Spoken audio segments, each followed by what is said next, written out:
आगे बढ़ते हैं, अगली बड़ी खबर आपको बता देते हैं। इलेक्शन कमीशन से जुड़ी हुई इलेक्शन कमीशन ने कांग्रेस की जनरल सेक्रेटरी प्रियंका गांधी को वजह बताओ नोटिस जारी किया है। भारतीय जनता पार्टी ने इलेक्शन कमीशन को शिकायत की थी कि प्रियंका ने हाल ही में मध्य प्रदेश में एक चुनावी रैली में वज़ीर-ए-आज़म मोदी के बारे में झूठे और गैर हकीकत के बयान दिए थे। इसी शिकायत पर कार्रवाई करते हुए इलेक्शन कमीशन ने प्रियंका गांधी को नोटिस भेजकर अपने बयान पर सफाई देने को कहा है। प्रियंका ने कथित तौर पर इल्जाम लगाया था कि वज़ीर-ए-आज़म मोदी ने पब्लिक सेक्टर के उपक्रम भेल को अपने सरमायाकार दोस्त को दे दिया है।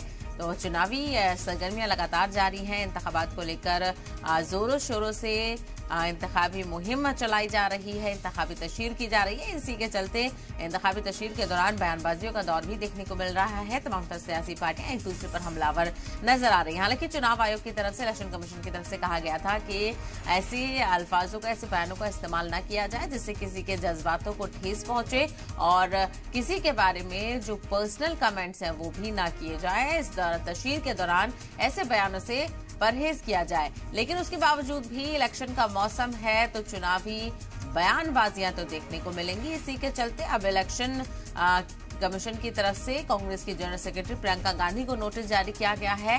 प्रियंका गांधी भी पीएम मोदी के नाम का इस्तेमाल करने पर यहां पर घेरती हुई नजर आ रही हैं। उनके हवाले से बयान देने पर प्रियंका गांधी को वजह बताओ नोटिस जारी किया गया है। ऐसे में देखना यह होगा कि अब क्या कुछ जवाब प्रियंका गांधी की तरफ से इसी को भेजा जाता है। तो इलेक्शन कमीशन ने कांग्रेस की जनरल सेक्रेटरी प्रियंका गांधी को वजह बताओ नोटिस जारी किया है, जिसमें पूछा गया है कि ऐसा बयान क्यों दिया गया और इस तरह की चीजों का इस्तेमाल क्यों किया गया। दरअसल भारतीय जनता पार्टी ने इलेक्शन कमीशन को शिकायत की थी कि प्रियंका गांधी ने हाल ही में मध्य प्रदेश में एक चुनावी रैली में वज़ीर-ए-आज़म नरेंद्र मोदी के बारे में झूठे और गैर हकीकी बयान दिए थे। अगली बड़ी खबर की तरफ बढ़ लेते हैं। मध्य प्रदेश और छत्तीसगढ़ से जुड़ी बड़ी खबर आपको बता दें। मध्य प्रदेश और छत्तीसगढ़ की इंतखाबी तशहीर का आज आखिरी दिन है, चूंकि 17 नवंबर यानी जुमे को एमपी में सभी सीटों के लिए और छत्तीसगढ़ में बची हुई 70 सीटों के लिए वोट डाले जाएंगे। आज तशहीर के आखिरी दिन है। छत्तीसगढ़ से लेकर एमपी तक दिग्गज रैलियां करते हुए नजर आएंगे, यानी स्टार कैंपेनर्स आज आखिरी बार लोगों को रागिब करते हुए नजर आएंगे। पीएम मोदी ने कल एमपी में अपनी इंतखाबी मुहिम खत्म कर दी है और आज वो झारखंड में है, लेकिन कांग्रेस और बीजेपी के बाकी लीडर इंतखाबी इजलास करते हुए नजर आएंगे।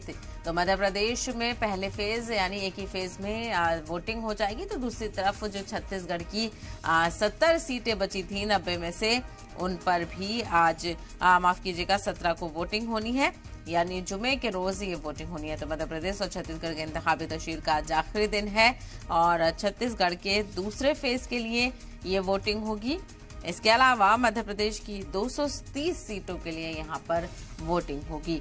तो आज इंतखाबी शोर थम जाएगा और आज ही तमाम तरह जो सियासी पार्टियां हैं उनके पास आखिरी मौका है। ऐसे में सियासी पार्टियों के जो लीडर हैं वो आखिरी बार ताकत झोंकते हुए नजर आएंगे।